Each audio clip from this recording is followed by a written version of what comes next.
میں نے اپنی پروفیشنل لائف میں سیاسی منظرنامے پہ ایسا معجزہ نہیں دیکھا جیسا آج دیکھ رہا ہوں۔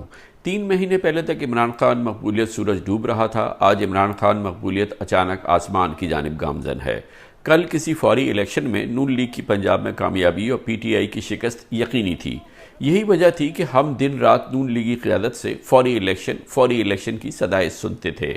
بار بار قوم سے وعدے سنتے تھے کہ جیسے ہی عمران خان حکومت سے چھٹکارا ملے گا فوری الیکشن ہوں گے، مگر ملک کے سیاسی موڈ میں ناقابل یقین تبدیلی رونما ہو چکی ہے۔ کل کا غیر مقبول عمران خان آج اچانک ہر لمحے مقبولیت کی نئی منازل طے کر رہا ہے، اور صرف یہی وجہ ہے کہ آج زرداری نواز حکومت پر فوری الیکشن کے نام سے لرزہ طاری ہے۔ عجب ماحول ہے، نون لیگ پی پی کیا، الیکشن کمیشن کیا، دوسرے ادارے کیا، فوری الیکشن کے نام سے کرنٹ سر لگ جاتا ہے۔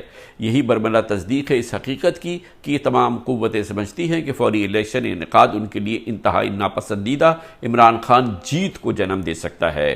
موجودہ حکومت کی ریاستی اداروں کے ساتھ مل کر عمران خان کے فوری الیکشن کے مطالبے کی مزاحمت یقیناً ملک میں ایک بڑے ٹکراؤ کو جنم دے گی۔ ٹکراؤ کی سیاست معیشت میں عدم استحکام بڑھائے گا، اور اس کا سب سے بڑا نقصان زرداری نواز حکومت کو ہوگا۔ ان حالات کے نتیجے میں لامحالہ اداروں اور پی ٹی آئی کے درمیان مخاصمت میں بھی مزید اضافہ ہوگا۔ ایک اور پہلو جو عمران خان زرداری اور ان کی کشمکش میں اور اس ٹکراؤ کا باعث ہو سکتا ہے، اس کا تعلق موجودہ حکومت کی اولین ترجیح سے ہے۔ وزیر اعظم شہباز شریف ہوں، ان کے صاحبزادگان ہوں، زرداری صاحب ہوں، ان سب کا پہلا ہدف ان کے خلاف نیب ایف آئی اے کرپشن کیسز کو بے اثر کرنا ہے۔ عمران خان تیزی سے مقبول ہوتے بیانیے کے پس منظر میں یہ مشن آسان نہیں ہوگا۔ عدالتوں پر دباؤ آئے گا اور دوسرے ادارے بھی محفوظ نہیں رہیں گے۔